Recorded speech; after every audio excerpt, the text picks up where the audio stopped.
We have on the line now KT McFarland, Fox News national security analyst. You can follow her on Twitter, and I do, and it's good stuff. It's at KT McFarland. Hey, KT, good morning to you. Good morning. I want you to listen to this little clip that was from Fox and Friends yesterday.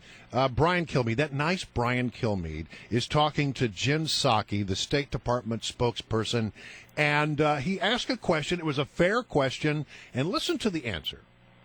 So Jim Clapper's not going to be fired? Because you would probably acknowledge it's a pretty big intelligence failure then if this is the way the president's going to characterize it, that they underestimated. I would not acknowledge this. I would not describe it that way. Excuse me, let's go to cut 5 if we could, please. I'm sorry, KT, that was my mistake. I gave the wrong number. Cut 5, this is Brian Kilmeade yesterday. All right, so anyway. Here you go. About the president missing over 50% of his intelligence briefings.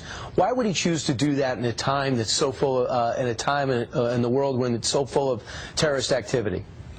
Well, I have no validation of those statistics. I have to say I worked for the president for 6 years. There's a range of ways that you can get your intelligence briefings on the road in the White House, and I know that he receives those on a daily basis whenever he can. So he gets his daily briefing whenever he can. Yeah, whenever he can fit it into the now you have worked between fundraising events. You have worked in the White House, and yeah. when you hear this, what is your reaction? Well, look, if American foreign policy were going well, if this is the Reagan administration or the Nixon administration, nobody would even be asking this question. The fact is, it's the president keeps blaming everybody else for all the screw-ups. Oh, I didn't know about that. I read about it in the paper. Oh, ISIS? Well, nobody told me about it. That was obviously a screw-up with his Central Intelligence Agency and James Clapper. Well, if there's evidence that the president has been getting it in the mail, getting it in his inbox for the last year, and then he blames somebody else, then you do start questioning, well, wait a minute, you're getting it in the inbox, you're not getting personal face-to-face briefings, you're getting it in your inbox, but you're not reading the inbox?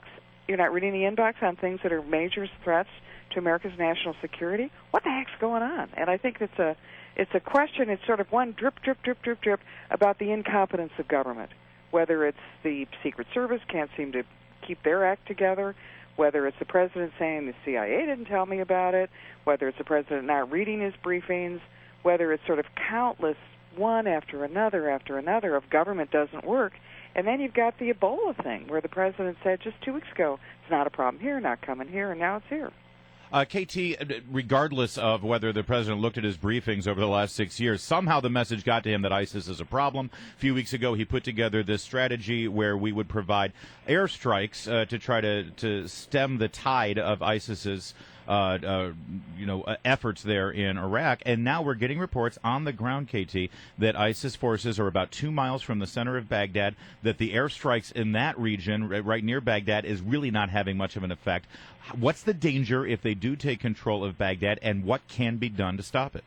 A couple of things. I mean, that's like saying that they're in Alexandria. Watch out, guys. They're on their way to the White House. Wow. So to put that into perspective, I think the president's policy, too little, too late. It's not our fight anymore. It's ISIS. Are we going to really have another full-fledged Iraq war?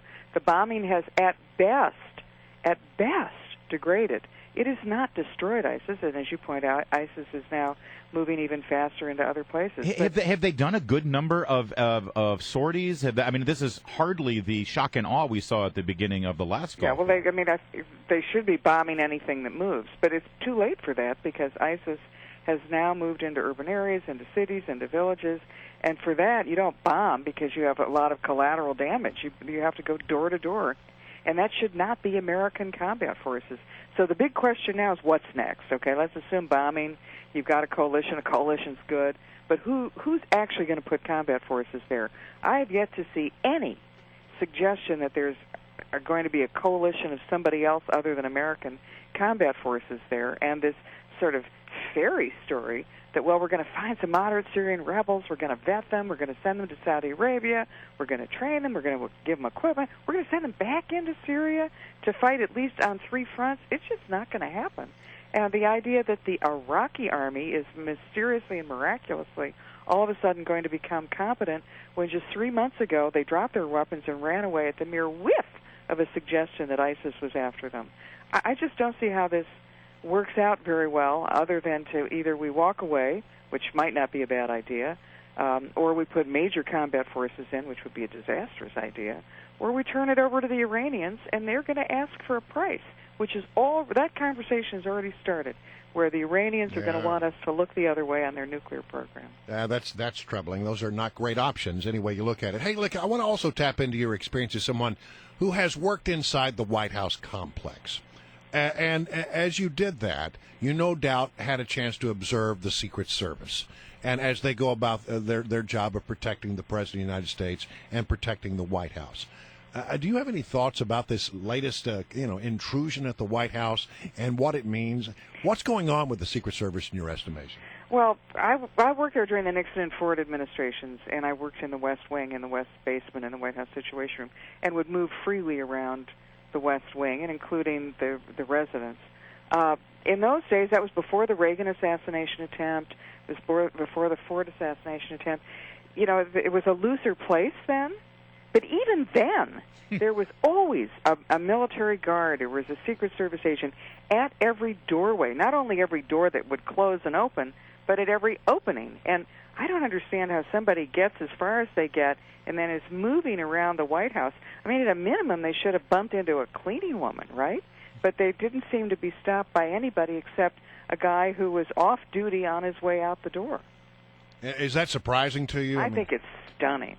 Yeah. And I think it's just horrifying that we seem to have continued incompetence in the American Secret Service. I mean, these guys, this is not the group that defended Ronald Reagan, where they would be willing to give up their lives to jump in front of a bullet. All right, KT McFarland, thank you so much. Greatly appreciated. Thank